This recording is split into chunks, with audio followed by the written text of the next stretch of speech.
Hello everyone and welcome to today's Starseed Healing Circle. So we continue with our journey in Egypt and we've got lined up light body activation. So we haven't done one of these in a while. If you have not done these before, you will have to review I think 3 other, maybe 4 other videos. I will have their links in the description below as well, because it's very important that you have the others as a backup. They all build on each other. So we are moving into our next light body section.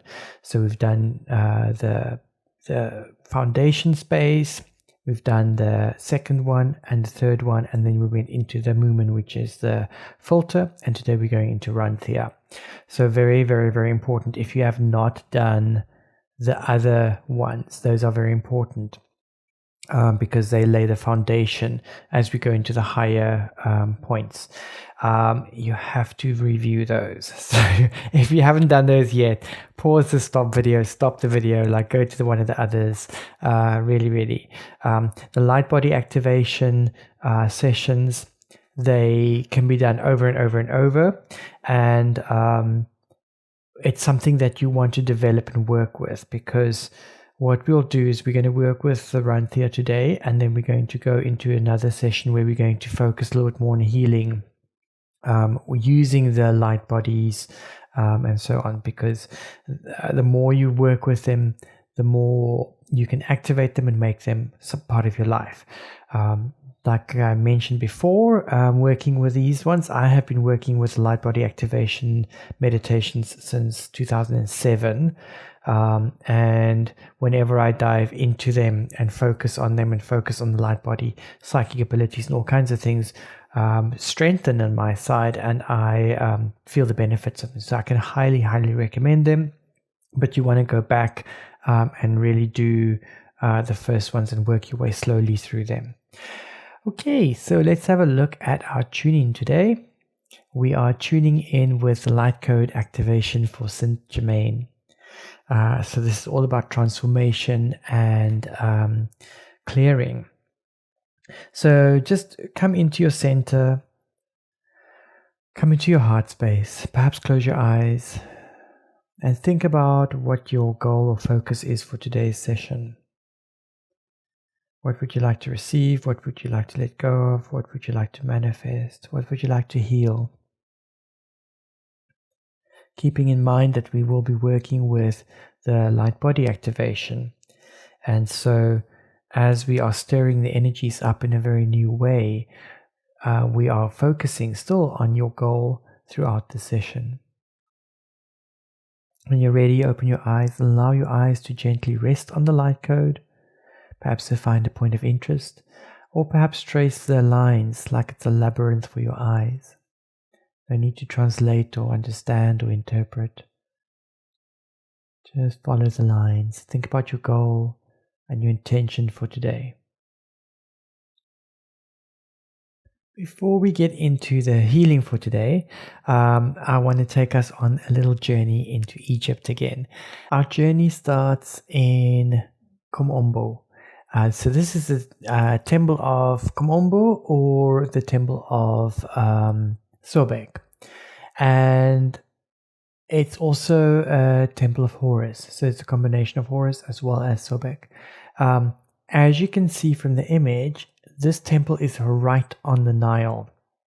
So we literally stopped the Nile cruise right here, and we jumped off and we walked up to the temple. It's quite a magnificent temple. It does have quite a bit of damage, but it's still quite magnificent. So this is the floor plan of the main space, but the complex itself is actually really big all the way through. As you can see as well, it's got that double passage going all the way around the outside, and that double passage, especially the one on the back wall, has that echo ability, same as what we had in the Edfu temple, where if you speak or whisper even over here, that sound travels quite a bit. Unfortunately, some of the walls on the sides have been broken a little bit, so you can't really get that same expression, but the walls in the back are intact. So if you speak or sing or tone or chant, the sound travels, and it's just quite incredible. So here we start with our steps going up to the temple. And the entire space, the entire complex, as always, decorated with hieroglyphs and with images of the gods. So here we have Sobek on the right. He's the crocodile god. And as the crocodile god, crocodiles are really about very strong immune systems. They are protective energies. They can also be quite vicious. So this was a protective energy to have. But also at the same time, there's a gentleness to the Sobek energy. Just going through the temple.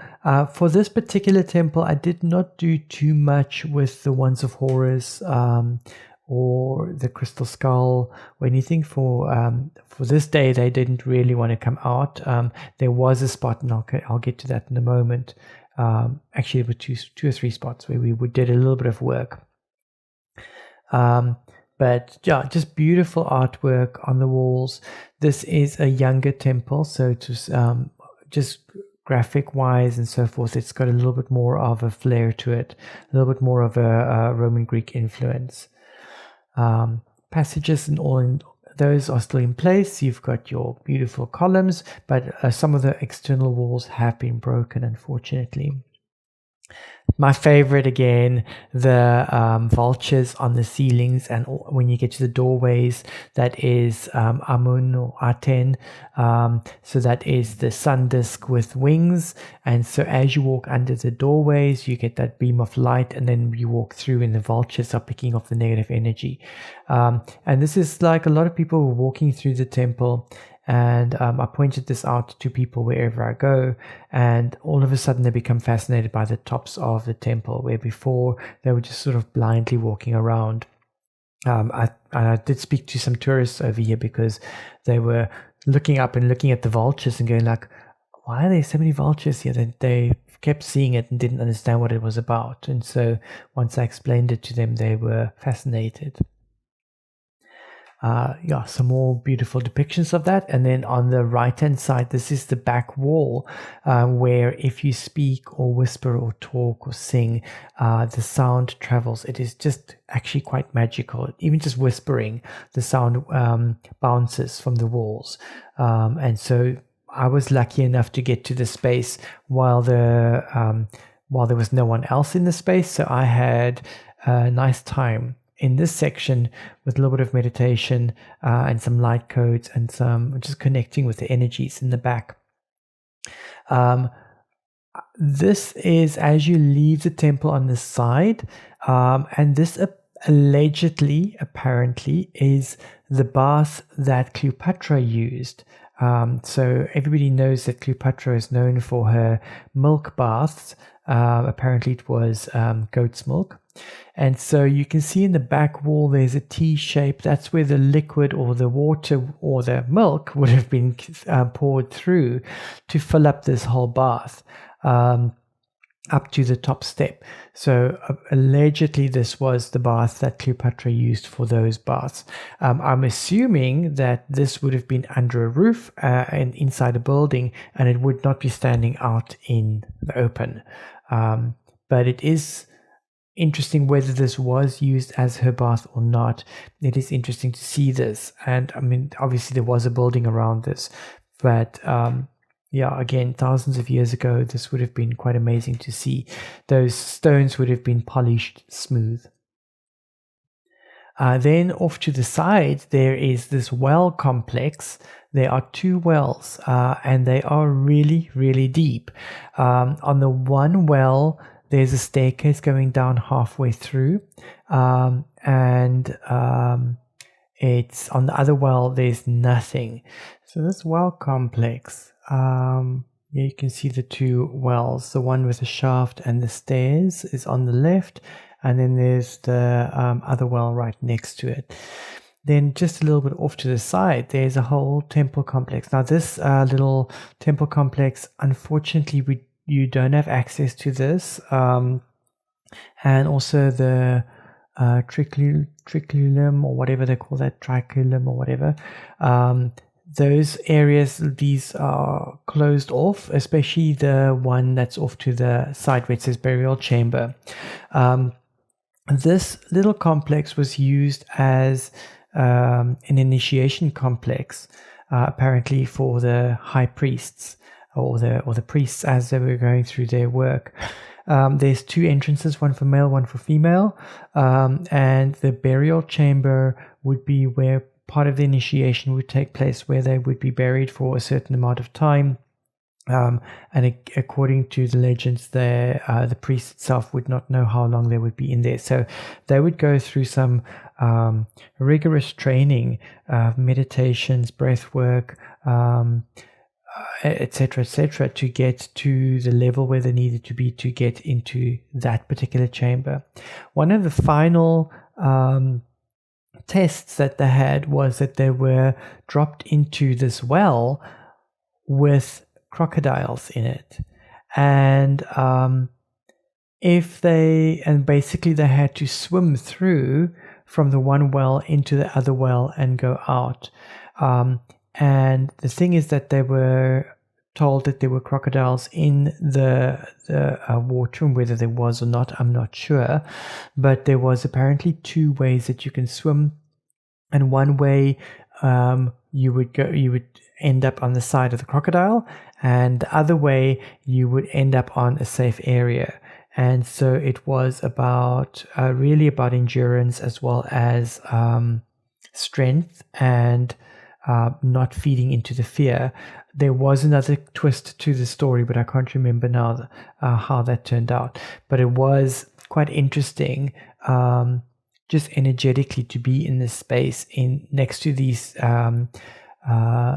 wells, and to see how the water was being fed through, and also thinking that, wow, okay, as part of your initiation, it is really about swimming with crocodiles. So no small feat over here. Then from that's outside of the temple. This is from the well side where you can see that. Then after that, there's a small little tour into a museum, a small museum that's next to the temple, where they found these tombs with mummified crocodiles.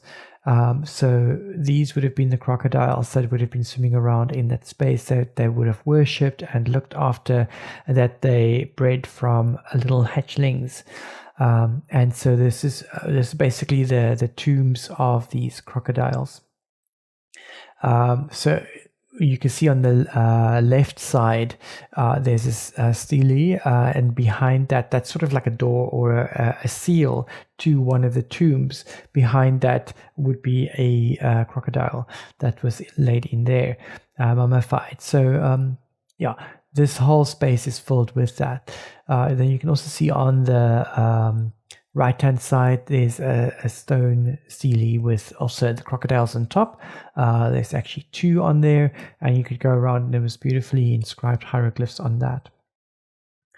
So yeah, that is the Sobek Temple. It was a really interesting space, very interesting energy, different to some of the other temples. So it didn't have, even though there was duality present here, it was different to the Edfu Temple, where the Edfu Temple was really in your face, like duality. Here, it was a softer feel of that.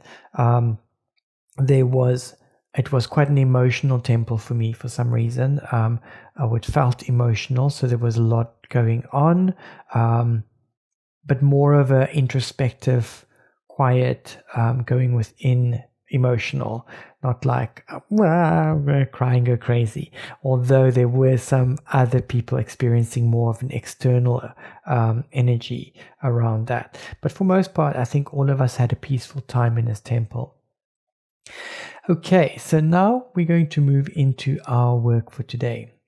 And we are going to just do a recap of all of the energy centers. Again, it is really beneficial to do the previous sessions if you have not done them yet. We will be going through some of these sessions again, but our focus today is the introduction to the Ranthia, and so the others we're not going to be explaining too much. We're just going to be moving over them. So the first center is Nuya. Nuya is sitting at the base of the spine, or actually more precisely on the perineum, the muscle that sits between the vaginal wall and the anus if you're a female, or the scrotum and the anus for men. And it's that small piece of muscle that we are physically contracting. So Nuya we can physically control with the physical action of that contraction. It's a very light contraction. It's not a very heavy contraction. And it's really just about focusing on that muscle group and getting a very, very, very tiny movement happening in that space. As we contract, we activate that center. The center looks like a cone that goes down. And what you can do is you can open that cone really, really wide, almost parallel to the ground, or you can make it really, really small and tiny. It can be lengthened or shortened depending on what you need. And the Nuya collects energy from your surroundings. So if you are in a space where you're feeling super sensitive, or like you're feeling you're absorbing too much energy, then you want to make your Nuya cone narrower, smaller, perhaps a little bit longer or shorter, depending on what you want. If you're in a space where you want to soak up as much energy as possible, you open up that Nuya cone.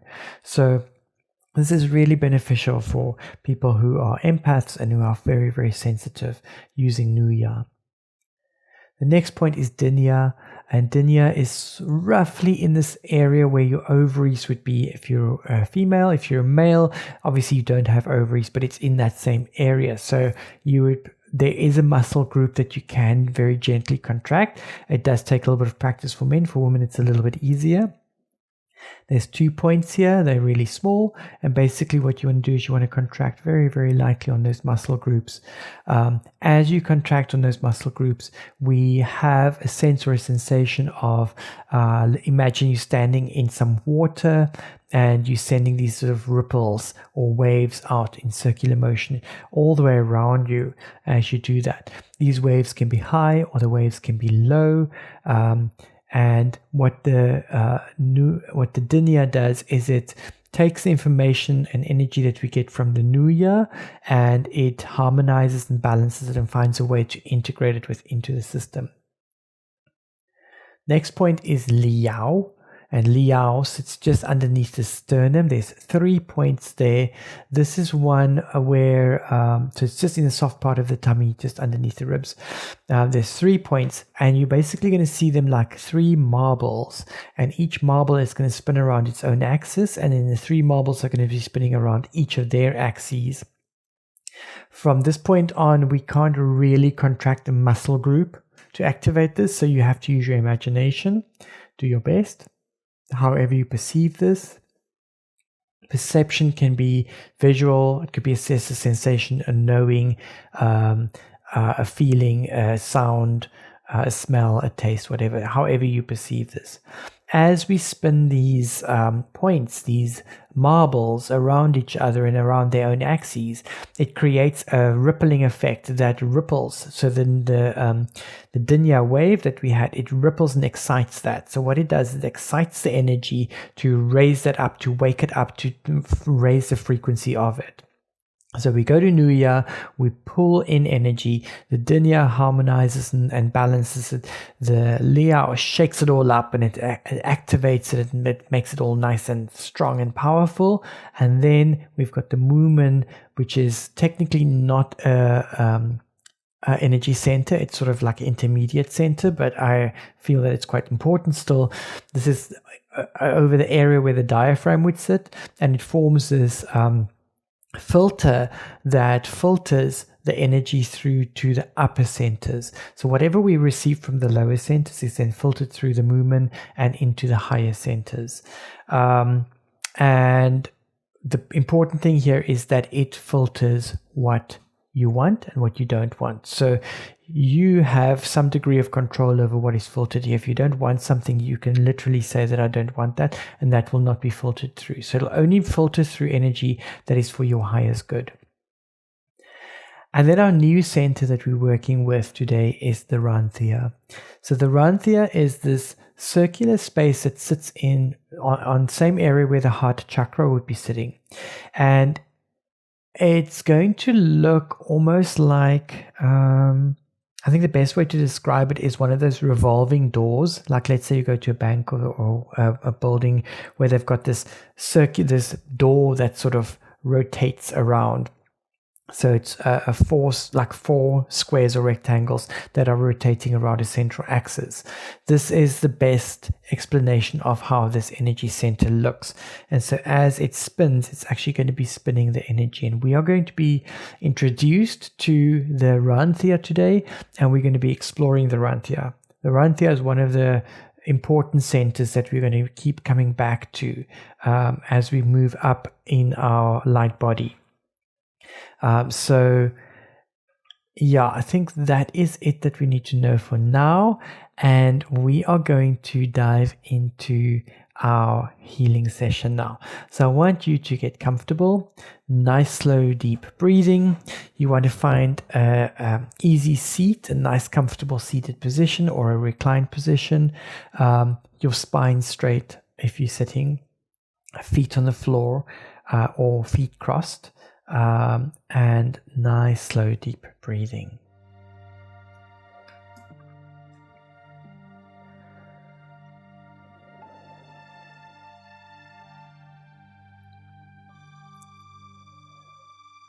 Welcome. And now let us explore ways in which to experience more of these energies and to discover additional frequencies. And so, let yourself relax in that position that you have found to be most conducive to experiencing these subtle energies, to your exploring all that you find within your awareness of all that is occurring and all that comes from these subtle energies.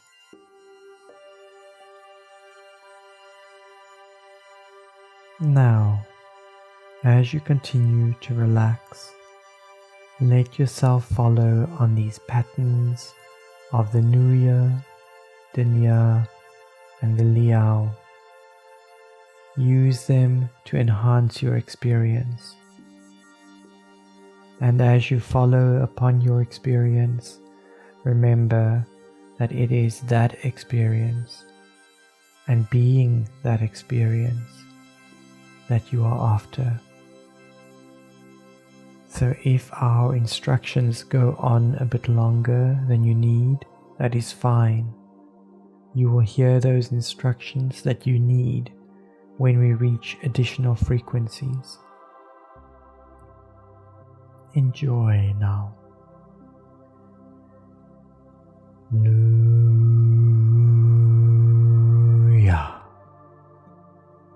Nuya.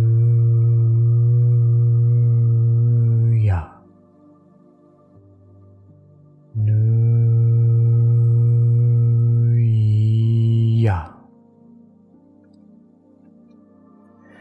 Adjusting the angle of the cone so it is just right for you, so it intensifies and enhances your experience and increases your ability to be conscious of these subtle energies. Nuya.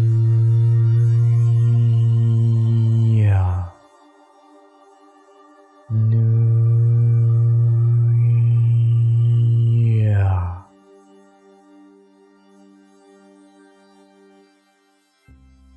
Now, bring your awareness to the Dinya, noticing if you can find even more precisely and yet very gently the locations of the contractions on the Dinya. Dinya.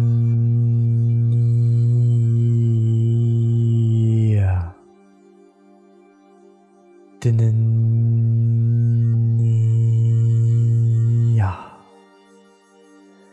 Dinya.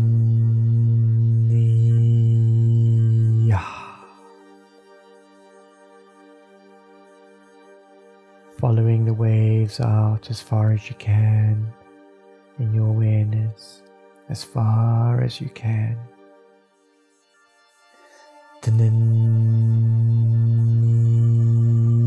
Ya.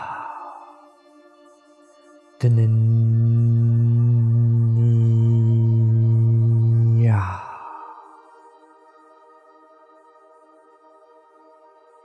Following that shift in frequency now. Ya.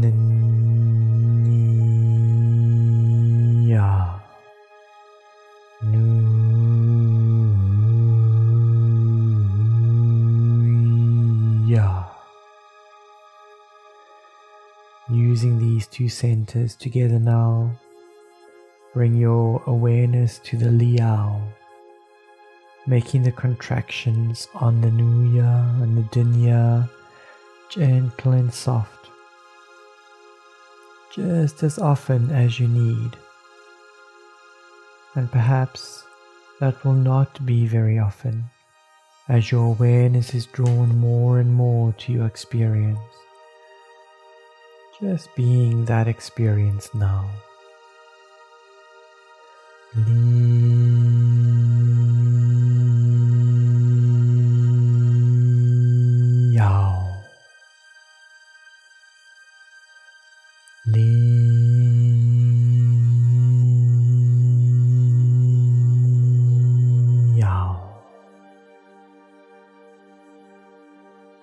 Liao.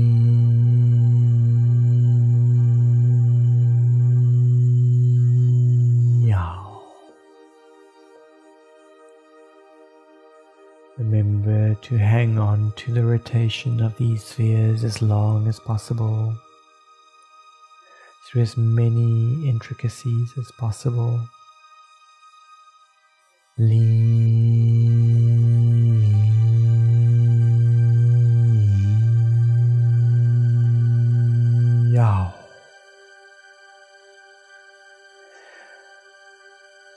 Floating on that experience.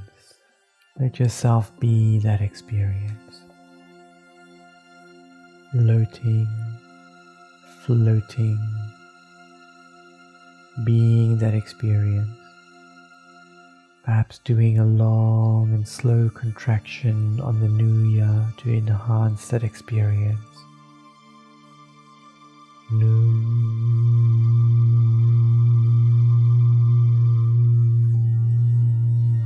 Ya.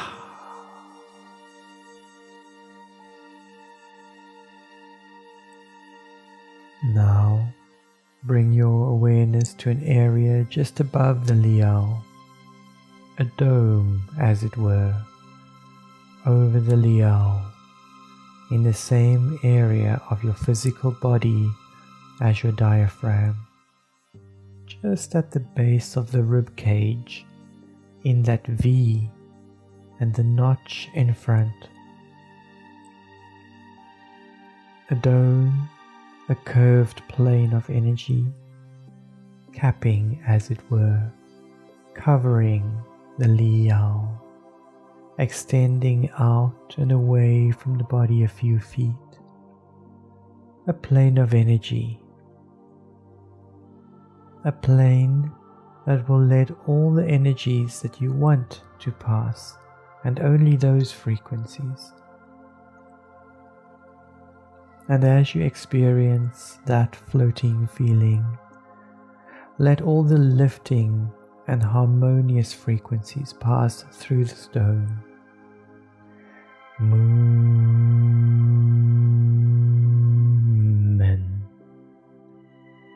Movement.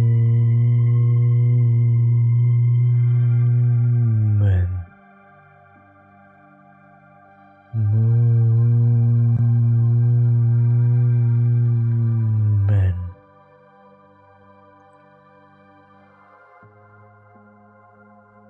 Let yourself experience just floating higher and higher, just floating higher and higher, following this shift in frequency. movement.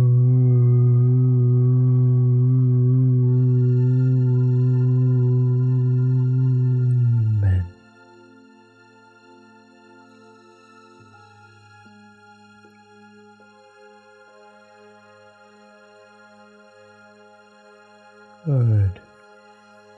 Now, bring your awareness to an area just above the movement, to an area in the center of your chest, in the area of the heart, to a sphere that just about fills the chest, whatever size seems most comfortable to you. And inside that sphere, begin to notice planes. You are looking down on them. It will be like looking down on a revolving door where 4 chambers are formed. These planes, just observe them.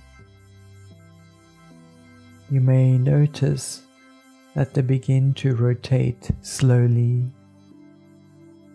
or perhaps slightly faster. Just observing, just experiencing with your awareness, observing their rotation, just observing the rotation upon the energy that is coming through the movement, through the dome, the energy that you have amplified, these subtle energies. These planes, this revolving door turning, filling the sphere with these planes, 4 chambers, just observing, following on these frequency.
Letting yourself float on that experience, floating more and more, being that experience, following that energy. You may notice that it comes in waves, this experience. Each time it passes, it will lift you further, buoy you up, more and more floating. Ranthia.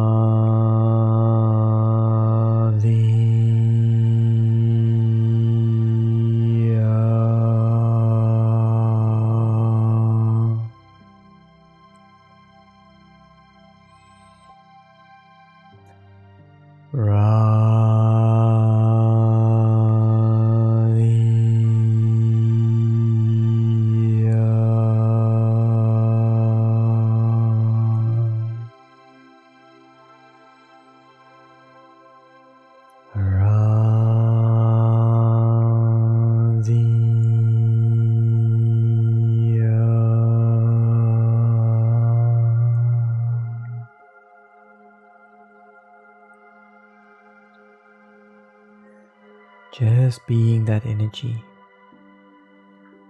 being your experience.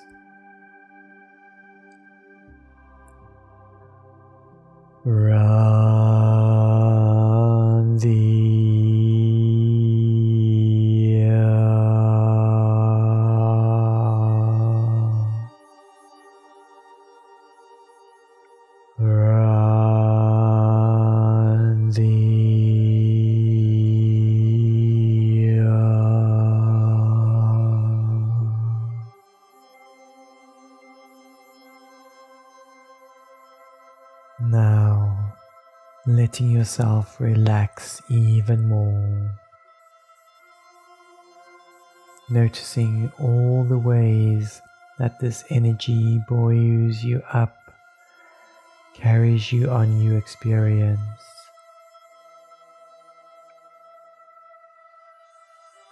And you may choose to come back or continue floating in this space. And when you come back at the time of your own choosing, do so slowly and easily, letting yourself integrate all that you have experienced here, all that you have learned.